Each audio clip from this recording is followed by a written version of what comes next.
금융위원장이 11월 입주가 예정된 둔촌주공 관련 메시지를 내놨습니다. 최근 강화되고 있는 대출 규제 영향과 관련해서 입주 예정자들이 큰 불편이 없도록 관리해 나가겠다고 밝혔습니다. 최근 국회 정무위원회 전체 회의 등에서 둔촌주공 입주 예정자들 사이에서 대출이 안 돼서 난리가 나고 있다는 내용이 나왔습니다. 더불어민주당 의원은 신한은행에서 4.8% 금리를 제시했지만 내년부터 실시할 예정이고 저금리로 나오는 이금융권은 과당 경쟁 제재가 있어서 1만 2천 세대가 입주 예정인 둔촌주공 실수요자들이 피해를 겪고 있다고 지적했습니다. 금융위원장은 지난 8월 중순부터 가계부채를 관리하면서 둔촌주공의 수요가 있을 것이라는 부분을 계속 알고 있다며 상황을 계속 보고 있고 큰 불편이 없도록 관리하겠다고 말했습니다. 또 믿어도 되겠느냐는 추가 질문에 대해서도 그냥 빌릴 때보다는 불편함이 있겠다면서도 아예 문제가 되진 않도록 세밀하게 관리하겠다고 덧붙였습니다. 국내 주요 시중은행들이 둔촌주공 잔금 대출에 나서기로 했습니다. 심각한 가계부채로 대출 억제와 제한 등이 확산되는 상황에서 잔금 대출 규모만 3조 원에 달하는 둔촌주공에 1금융이 본격 참여하고 있습니다. 금융권에 따르면 KB국민 등 국내 4대 은행이 둔촌주공 잔금 대출을 시작합니다. 가장 먼저 KB국민은행이 3천억 한도 내에서 5년 주기형 기준 4.8% 금리로 둔촌주공 잔금 대출을 진행하고 있습니다. 또 하나은행도 3천억 한도로 잔금 대출 취급 공문을 발송했으며 금리는 5년 고정형 기준 최저 4.6% 수준입니다. 우리은행은 500억 한도로 둔촌주공 대출 참여를 논의 중입니다. 금리 수준은 4.8% 안팎인 것으로 알려지고 있습니다. 신한은행은 내년부터 1천억 한도로 잔금 대출에 참여합니다. 금리는 금융채 5년물에 1.5%를 더한 수준으로 결정하며 시장에서는 약 4.78% 수준으로 예상하고 있습니다. 아직 잔금 대출이 미정인 NH농협은행도 조만간 둔촌주공 참여 여부를 발표할 전망입니다. 한편 이금융권 대출 풍선 효과가 우려되는 상황에서 새마을금고가 둔촌주공에서 유일하게 40년 만기 상품을 제공하고 있습니다. 3조 원 수준의 잔금 대출 시장을 선점하기 위한 공격적인 영업이지만 시장에서는 급증하는 가계부채 상황을 우려하고 있습니다. 금융위원회는 최근 금융권 가계대출이 6조 6천억 증가했으며 특히 이금융 가계대출이 2조 7천억 급증했다고 밝혔습니다. 이금융 가계대출 증가액은 지난 2021년 11월 이후 3년 만에 최대치입니다. 이금융 중에서 상호금융 전체의 가계대출 증가폭은 9천억에 불과했으나 새마을금고만 따로 보면 무려 1조 원이나 증가하고 있습니다. 새마을금고 주담대 증가액이 이금융권 주담대 증가의 대부분을 차지합니다.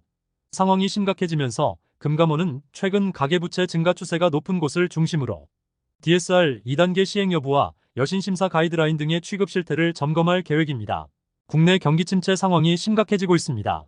서민들의 급전으로 불리는 이금융권 신용대출과 카드론, 현금 서비스와 보험 약관 대출 등이 급증하고 있습니다. 은행들이 계속해서 가계대출 문턱을 높이는 상황에서 더 이상 대출받기가 어려워진 수요자들이 고금리 상품으로 몰리고 있습니다. 금융권에 따르면 지난달 카드와 캐피탈사 등에서 카드론과 현금 서비스, 신용대출이 9천억 이상 급증했습니다. 지난 7월과 8월에 이어서 9월에도 증가폭이 더 커지고 있습니다. 저축은행 신용대출 등 가계대출도 지난달 4천억 이상 증가세로 돌아섰고 보험약관 대출도 3천억 정도 늘어난 것으로 추산됐습니다. 보험약관 대출은 보험 가입자가 해약 환급금 범위 내에서 대출받는 상품으로 경기 침체가 심화될수록 관련 대출이 증가하는 추세가 나타납니다. 이금융권 가계대출이 1조 5천억 이상 증가한 것은 지난 2021년 7월 이후 3년 3개월 만에 처음입니다. 은행들이 대출 규제를 강화하고 이금융권에서 공격적으로 영업하는 이유도 있으나 경기 침체와 영끌족들의 자금난이 심화된 것도 주요 이유가 되고 있습니다. 금융당국은 서민과 취약계층을 위한 급전대출은 과도하게 조이진 않겠다는 입장입니다.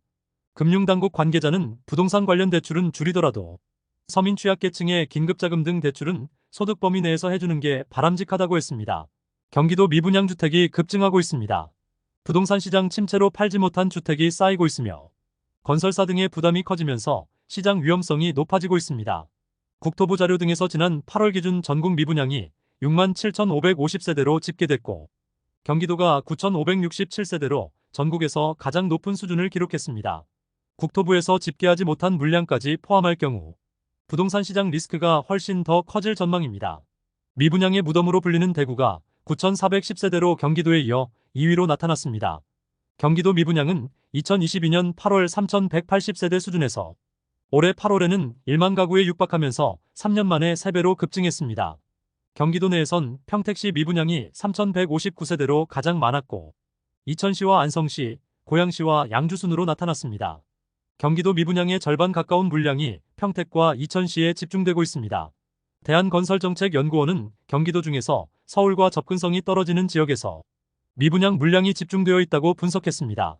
또 전국 미분양의 81% 이상이 지방에 쌓여가고 있는 등 경기도 외곽 지역과 지방의 미분양 리스크가 갈수록 커지고 있습니다. 최근 이금융권의 가계대출 증가액이 2조 원에 달하는 것으로 나타났습니다. 정부는 가계부채 급증 추세를 막기 위한 특단의 대책을 준비하고 있으며 저축은행과 새마을금고 등 이금융권의 대출 규제를 강화하기로 했습니다. 그동안 은행에만 요구하던 연간 가계대출 목표치를 이금융으로 확대하고 더 강력한 DSR 규제 방안을 시행하는 내용도 검토합니다. 특히 가계대출이 1조 원 이상 급증한 상호금융권에는 별도의 소집회의를 통해서 가계대출 관련 공격적인 영업을 자제하라고 경고했습니다. 금융위원회가 조만간 가계부채 점검 회의를 열고 이금융권의 가계대출 급증과 관련된 관리 방안을 제시할 계획입니다. 이금융권은 최근 가계대출이 한 달 만에 2조 원 가까이 급증하면서 지난 2021년 11월 이후 3년 만에 최대치 증가폭이 나왔습니다. 은행권에서 주담대를 중심으로 가계대출 억제 방안을 본격화하면서 관련 대출 수요가 이금융으로 급격히 쏠린 것으로 파악되고 있습니다. 1금융과 한도와 금리 차이가 크지 않은 상호금융권에서 1조 원 이상 늘었고 새마을금고에서만 약 1조 원의 가계대출 증가 추세가 나타났습니다. 금융당국 관계자는 회사별로 가계대출을 어떻게 관리해야 하는지, 업무 계획을 어떻게 수립해야 하는지 논의하려고 한다며 연간 경상성장률 범위 내에서 가계대출이 관리되어야 할 것이라고 밝혔습니다. 다른 관계자도 은행권은 연간 경영계획의 대출 목표치를 받아보기 때문에 증가세를 예측하고 관리할 수 있지만 현재 이금융은 그런 게 없다며 이금융에도 목표 수립을 적용해보겠다는 것이라고 했습니다. 이금융권의 심각한 가계대출 상황이 계속되면 DSR 규제 강화 등이 나올 전망입니다. 수도권과 마찬가지로 DSR 가산금리를 1.2%로 인상하는 방안 등이 검토 대상입니다. 금융당국은 지난 9월부터 시행된 DSR 2단계와 관련해서 수도권에 한해서 규제 강도가 더 센 1.2%를 적용하고 있습니다. 가산금리가 더해지면 결과적으로 총 대출 한도가 감소하는 효과를 기대할 수 있습니다. 또 이금융에 적용하고 있는 차주별 DSR 50% 제한에 대해서 각 회사별 DSR을 45% 수준으로 낮추는 방안 등도 꾸준히 언급되고 있습니다. 금감원은 최근 새마을금고를 포함한 상호금융권 관계자들을 긴급 소집하고 가계대출 관리 강화를 주문하기도 했습니다. 지난달 상호금융권은 집단대출을 중심으로 가계대출이 1조 원 이상 늘면서 이금융권으로 이어지는 풍선 효과의 핵심으로 지목되고 있습니다. 금감원 회의 참석자는 연말 가계대출이 10월보다 늘지 않아야 한다는 주문이었다며 거시적인 관점에서 가계부채 관리에 적극 동참해달라는 취지였다고 전했습니다. 또 대규모 입주단지나 분양단지 등을 대상으로 한 온라인과 오프라인에서 공격적인 영업을 자제하라는 주문도 나왔습니다. 상호금융권은 11월 초부터 다주택자를 대상으로 한 가계대출 관리 강화를 시행하며 집단대출에 대해서도 중앙회 차원의 사전심사를 강화하기로 했습니다. 지금까지 잼스톤TV였습니다. 오늘 영상 도움되셨으면 구독과 좋아요 부탁드립니다. 시청해주셔서 감사합니다.